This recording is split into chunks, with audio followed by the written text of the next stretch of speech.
बोले भगवान श्री कृष्ण की जय। गुरु नारायण भगवान की जय। आज हम श्रीमद् भागवत महापुराण के 10वें स्कंद का 73वां अध्याय पढ़ेंगे, जिसका शीर्षक है जरासंध के जेल से छूटे हुए राजाओं की विदाई और भगवान का इंद्रप्रस्थ लौट आना। तो पिछले अध्याय में हमने पढ़ा था कि भगवान ने जो है जरासंध का वध भीमसेन के द्वारा कैसे कराया, और उसके बाद जो है जो उसने जिन राजाओं को कैदी बना रखा था उनको सबको मुक्त कराया, और उसके जरासंध के पुत्र सहदेव को जो है उसके राज्य पर अभिषिक्त किया, और जो है बहुत सा धन और वो सब जो है वहाँ से भेजा। और अब जो है ये 73वें अध्याय में जो है आगे का प्रसंग जो है हम पढ़ रहे हैं। श्री सुखदेव जी कहते हैं, परीक्षित, जरासंध ने अनायासी 20,800 राजाओं को जीतकर पहाड़ों की घाटी में एक किले के भीतर कैद कर रखा था। इन राजाओं की संख्या कितनी थी? कैदी राजाओं की 20,800 कर रखा था। भगवान श्री कृष्ण के छोड़ देने पर जब वे वहाँ से निकले तब उनके शरीर और वस्त्र मैले हो रहे थे। बेचारे सब कैद में बंद थे, तो जब वहाँ से छूटे तो जो है उनके शरीर भी दुबले हो गए थे, मुंह भी सूख गए थे। जेल में बंद रहने के कारण उनके शरीर का एक एक अंग ढीला पड़ गया था। वहाँ से निकलते ही उन नरपतियों ने देखा कि सामने भगवान श्री कृष्ण खड़े हैं। तो जैसे ही वो वहाँ से निकले तो उन्होंने देखा भगवान श्री कृष्ण सामने खड़े हैं, और ये जो उन्होंने देखा भगवान श्री कृष्ण का स्वरूप, इसका बहुत सुंदर वर्णन जो है, भगवान के सौंदर्य का वर्णन जो है अब हम पढ़ रहे हैं।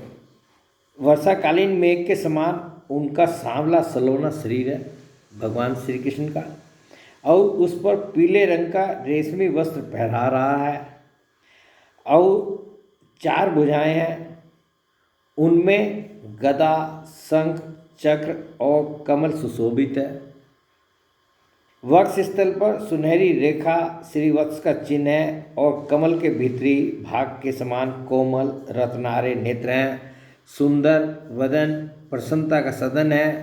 कानों में मकराकृत कुंडल झिलमिला रहे हैं। सुंदर मुकुट, मोतियों का हार, कड़े, करधनी और बाजूबंद अपने अपने स्थान पर शोभा पा रहे हैं। गले में कौस्तुभमणि जगमगा रही है और वनमाला लटक रही है। भगवान श्री कृष्ण को देखकर उन राजाओं की ऐसी स्थिति हो गई मानो वे नेत्रों से उन्हें पी रहे हैं, जीभ से चाट रहे हैं, नासिका से सूंघ रहे हैं और बाहुओं से आलिंगन कर रहे हैं। जब आदमी बहुत प्रेम में व्याकुल होता है ना, तो वो स्थिति जो है भगवान के दर्शन पा करके, भगवान का सौंदर्य देख करके वो जो है इन राजाओं की हो रही थी। उनके सारे पाप तो भगवान के दर्शन से ही धुल चुके थे। उन्होंने भगवान श्री कृष्ण के चरणों पर अपना सिर रखकर प्रणाम किया। भगवान श्री कृष्ण के दर्शन से उन राजाओं को इतना अधिक आनंद हुआ कि कैद में रहने का क्लेश बिल्कुल जाता रहा, कि भाई जो भी पीछा हमने कष्ट उठाए कैद में, जो इसने जरासंध ने जो है हमें कैदी बना करके रखा था, वो सारे कष्ट जो है उनके जो है भगवान का दर्शन पाते ही दूर हो गए, बिल्कुल जाता रहा। वे हाथ जोड़कर विनम्र वाणी से भगवान श्री कृष्ण की स्तुति करने लगे। और देखिए जो है अब जो है वो भगवान श्री कृष्ण की जो है स्तुति कर रहे हैं राजा लोग जो है, और बड़ी सुंदर स्तुति है। और इसमें जो है जो स्तुति में जो है उन्होंने वरदान भी भगवान से मांगा है। हम सभी जीवों का, मनुष्यों का, जगत के प्राणियों का ये कर्तव्य है कि भगवान से जो है कभी वर मांगे तो उसी प्रकार का वर मांगे। तो राजाओं ने कहा, शरणागतों के सारे दुख और भय हर लेने वाले देव देवेश्वर सच्चिदानंद स्वरूप अविनाशी श्री कृष्ण, हम आपको नमस्कार करते हैं। आपने जरासंध के कारागार से तो हमें छुड़ा ही दिया, अब इस जन्म मृत्यु रूप घोर संसार चक्र से भी छुड़ा दीजिए। महाराज आपने हमें जरासंध की जेल से तो छुड़ा दिया, कैद से छुड़ा दिया, अब जो है जो ये जीवन का जन्म मृत्यु का चक्र है इससे भी आप हमें छुड़ा दीजिए, क्योंकि हम संसार में दुख का कटु अनुभव करके उससे ऊब गए हैं और आपकी शरण में आए हैं। प्रभु अब आप हमारी रक्षा कीजिए। और सब राजा लोग कह रहे हैं भगवान अब आप हमारी रक्षा कीजिए। मधुसूदन हमारे स्वामी, हम मगध राज जरासंध का कोई दोष नहीं देखते। भगवान जब देखिए जब सद्बुद्धि आती है व्यक्ति में तो वो जो है दुश्मन का भी जो है दोष नहीं देखता किसी भी कार्य में। तो ये राजा लोग जो है कह रहे हैं मधुसूदन हमारे स्वामी, हम मगध राज जरासंध का कोई दोष नहीं देखते।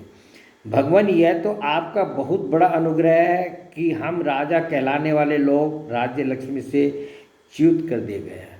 ये भी आपका अनुग्रह ही था कि हमारी जो राज्य लक्ष्मी थी उससे हम च्युत कर दिया गया, क्योंकि जो राजा अपने राज्य ऐश्वर्य के मद से उन्मत्त हो जाता है उसको सच्चे सुख की यानी कल्याण की प्राप्ति कभी नहीं हो सकती। वह आपकी माया से मोहित होकर अनित्य संपत्तियों को ही अचल मान बैठता है। जैसे मूर्ख लोग मेरी तृष्णा के जल को ही जलाशय मान लेते हैं, वैसे ही इंद्रिय लोलुप और अज्ञानी पुरुष भी इस परिवर्तनशील माया को सत्य वस्तु मान लेते हैं। तो अब ये सब ज्ञान की बातें जो हैं राजा लोग जो है भगवान श्री कृष्ण से स्तुति में कह रहे हैं। भगवान पहले हम लोग धन संपत्ति के नशे में चूर होकर अंधे हो रहे थे। इस पृथ्वी को जीत लेने के लिए एक दूसरे की होड़ करते थे और अपनी ही प्रजा का नाश करते रहते थे। सचमुच हमारा जीवन अत्यंत क्रूरता से भरा हुआ था और हम लोग इतने अधिक मतवाले हो रहे थे कि आप मृत्यु रूप से हमारे सामने खड़े हैं इस बात की भी हम तनिक परवाह नहीं करते थे।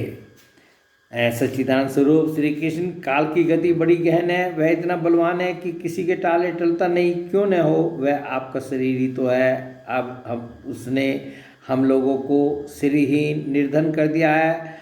आपकी अवधिक अनुकंपा से हमारा घमंड चूर चूर हो गया। अब हम आपके चरण कमलों का स्मरण करते हैं। तो अब उनको ये सद्बुद्धि आ रही है कि ये जो हम कैद भी हमें हुई है कि हम घमंडी हो गए थे, हम मदोन्मत्त हो गए थे, तो ये जो है आपने जो है हमारा ये जो घमंड है ये चूर चूर कर दिया है। तो ये आपकी हमारे ऊपर बहुत बड़ी कृपा है, अनुग्रह है आपका। विभो यह शरीर दिनों दिन छिन्न होता जा रहा है, रोगों की तो यह जन्मभूमि ही है। ये अपनी दशा नहीं, ये जगत के सभी प्राणियों की दशा है जिसका कि ये राजा लोग जो है अपनी स्तुति में भगवान की वर्णन कर रहे हैं।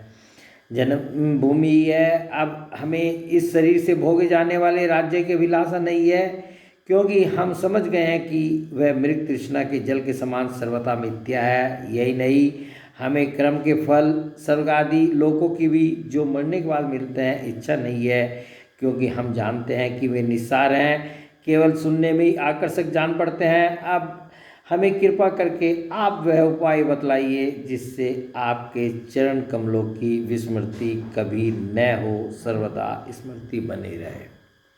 और अब जो है ये स्तुति के अंत में जो है भगवान से कह रहे हैं कि आप हमें वो उपाय बताइए जिससे कि आपके चरण कमलों की स्मृति हमें हमेशा बनी रहे और उसकी विस्मृति न हो। चाहे हमें संसार की किसी भी योनि में जन्म क्यों न लेना पड़े, प्रणाम करने वालों के क्लेश का नाश करने वाले श्री कृष्ण वासुदेव हरि परमात्मा एवं गोविंद के प्रति हमारा बार बार बार बार नमस्कार है। और क्या कह रहे हैं कि देखिए यहाँ पर एक ये प्रणाम करने वालों के क्लेश का नाश करने वाले, जो व्यक्ति भगवान को सिर्फ प्रणाम भी करता है उसके क्लेशों का भगवान नाश करते हैं। श्रीमद्भागवत का एक एक वाक्य जो है रहस्यात्मक वाक्य है, तो इसमें जो है जो इस स्तुति में आया है और एकदम छोटी सी बात में ही जो आगे बढ़ जाते हैं कि प्रणाम करने वालों के क्लेश का नाश करने वाले श्री कृष्ण, मतलब श्री कृष्ण कौन है? श्री कृष्ण वो भगवान है जो कि केवल प्रणाम करने से ही क्लेशों का नाश कर देते हैं। और उसके बाद जो है भगवान के कितने सुंदर सुंदर नाम, श्री कृष्ण वासुदेव हरि परमात्मा एवं गोविंद के प्रति हमारा बार बार नमस्कार है, बार बार नमस्कार है।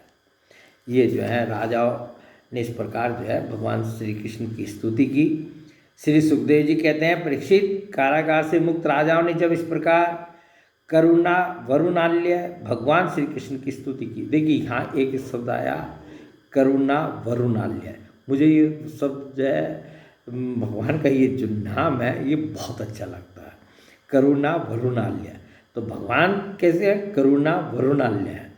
तो यहाँ ये जो है सुखदेव जी ने जो है ये भगवान का नाम इस्तेमाल किया है कि जब मुक्त राजाओं ने जब इस प्रकार करुणा वरुणाल्य भगवान श्री कृष्ण की स्तुति की, तब शरणागत रक्षक प्रभु ने बड़ी मधुर वाणी से उनसे कहा।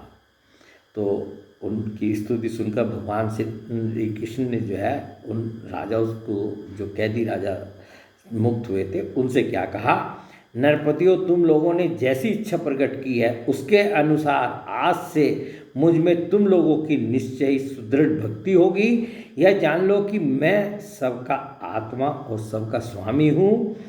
नरपतियों, तुम लोगों ने जो निश्चय किया है वह सचमुच तुम्हारे लिए बड़े सौभाग्य और आनंद की बात है। तुम लोगों ने मुझसे जो कुछ कहा है वह बिल्कुल ठीक है, क्योंकि मैं देखता हूँ धन संपत्ति और ऐश्वर्य के मद से चूर होकर बहुत से लोग उच्छृंख और मतवाले हो जाते हैं।